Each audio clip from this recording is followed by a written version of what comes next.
For flood relief, the centre had sanctioned a mere 276 crores, that too after the Supreme Court's intervention. However, the central government with a stepmotherly attitude has allotted thousands of crores for flood mitigation measures in other states. Is this because Tamilnadu is the land of Thandai Periyar and Perenjar Anna? Is this because we believe in the teachings of the Mahatma and Baba Saheb Ambedkar and we do not believe in the teachings of Veer Savarkar and Godse? For the second phase of Chennai Metro, our state government has allotted so far 21,000 crores in spite of strained finances. The central government has given not a single paise. Is this because Tamil Nadu denied BJP even a single seat? It is a budget that has been drafted to keep this government alive by appeasing its coalition partners. Likely it is called the Nitish Naidu budget. நம்ம நாமக்கல் தங்கம் cancer சென்டர்ல robotic மூலமா அதிநவீன புற்றுநோய் அறுவை சிகிச்சை செய்யறதுனால நம்ம கிட்னியை இழக்க வேண்டியதில்லை. கிட்னியும் பாதுகாப்பா இருக்கும். Thangam hospital Namakkal. Respected Chairperson, I thank you for the opportunity to express my views on the Union budget.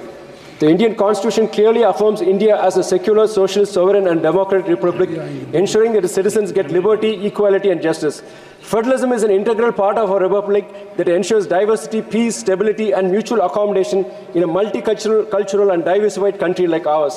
However, the Union government and the budget have abandoned key aspects of both the Constitution and Federalism. My state of Tamil Nadu has been neglected in the Union budget, though it is the second largest state economy, contributing nearly 8.8% to the nation's GDP and also contributing 10% to the country's total exports.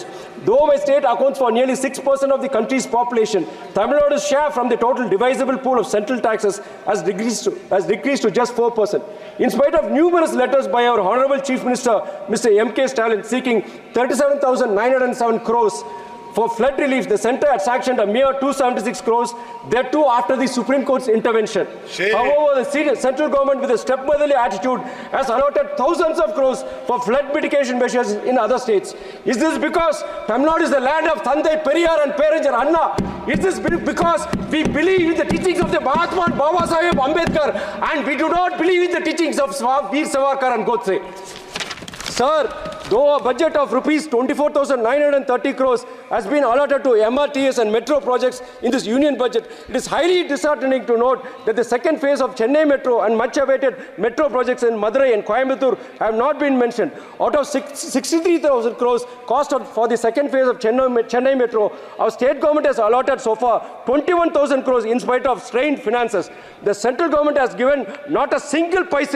Is this because Tamil Nadu denied BJP even a single seat? Trichy city, a central hub of our state, has also been denied the quick implementation of the metro rail project. Though detailed feasibility reports and detailed project reports for the Trichy metro have been undertaken in the past, there are no measures in this budget for implementing the project. Is this because Tamil Nadu does not believe in politics of hatred? In the long pending demand for a new railway lane from Thanjavur to Madurai via Gandharavkote and Pudukkottai has also been ignored in this budget. A part of this railway lane was surveyed and sanctioned in the year 2012 and 13 and mentioned in the Pink Book of the Railways till 2018-19. The much needed Tambaram Chengalpet elevated expressway to decongest the traffic to Chennai city has also been ignored in this budget. Is this because Tamil Nadu does not believe in divisive politics? The union budget has not only neglected my state of Tamil Nadu, but also ignored the interests of the farmers, youth, poor and women of our country. The growing divide between the haves and have-nots in our country is alarming and shameful. 10% of our population holds 77% of our nation's wealth. A handful of corporates have immensely profited at the expense of the MSME sector.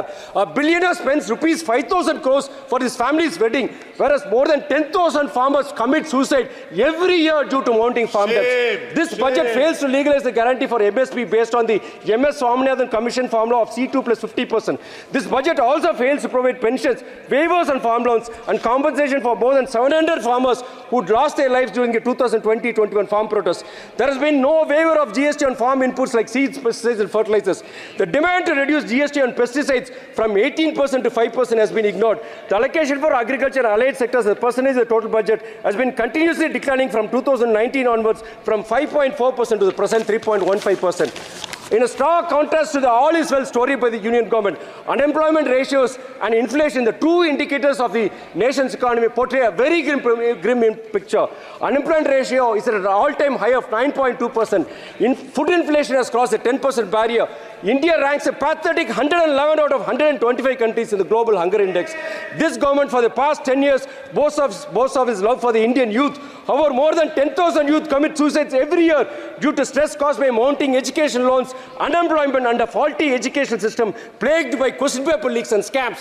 All the announcements in this budget about lakhs of crores allotted for upskilling and employment opportunities for the youth are nothing but false promises, just like the lie of doubling the farmers' income made in 2016 by this very government.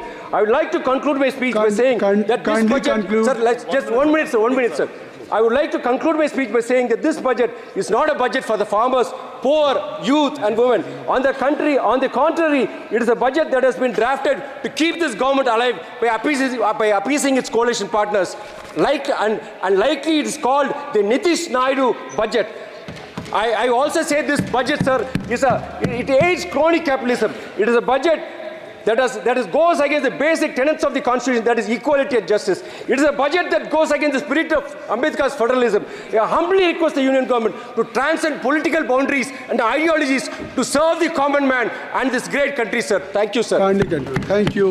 நம்ம நாமக்கல் தங்கம் cancer சென்டர்ல robotic மூலமா அதிநவீன புற்றுநோய் அறுவை சிகிச்சை செய்யறதுனால நம்ம கிட்னியை இழக்க வேண்டியதில்லை. கிட்னியும் பாதுகாப்பா இருக்கும். தங்கம் ஹாஸ்பிட்டல், நாமக்கல்.